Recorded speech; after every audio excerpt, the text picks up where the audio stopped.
Yes. Building awesome relationships with kids. What does it take? In particular, in a teacher-student context, even more specifically, a white teacher teaching in the city where most of the faces in your classroom are black and brown. What does that mean? What does it mean for me? This is just kind of how I view building those relationships. You want to have a relationship with your students. Inspiration happens, where growth happens. We want to keep a relationship strong. We have to have some things that hold it up. First thing that we think that most relationships are held up by, and this is actually where I got tripped up in my first couple years teaching.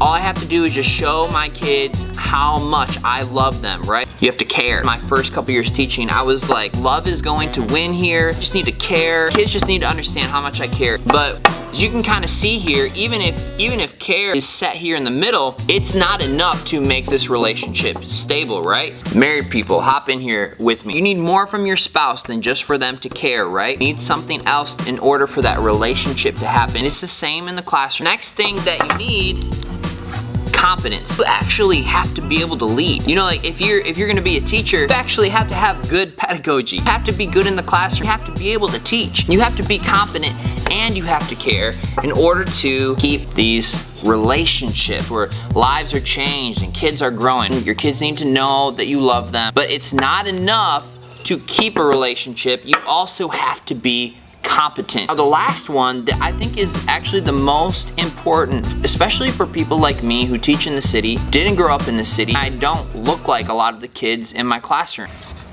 You have to have understanding. Have I made efforts to understand my students from a historical perspective, a political perspective, socioeconomic perspective, a religious perspective? Understand your students from a variety of angles. Understanding is that third and I think most important factor. I'm gonna give a quick book plug here. My friend recommended a book and I read it, and it really changed my paradigm, changed my way of thinking in my classroom. Where do we go from here? As you can see, this book's gotten a little bit of love. Where do we go from here? One of the last things that Martin Luther King wrote. This book offered an incredible perspective for me as a teacher, where most of the faces in my classroom are beautiful black and brown faces. I want to understand my kids so that I can be a better teacher, so that care and competence can also be held up by understanding as well. A lot of teachers leave the classroom in general, but working in the city is really tough too.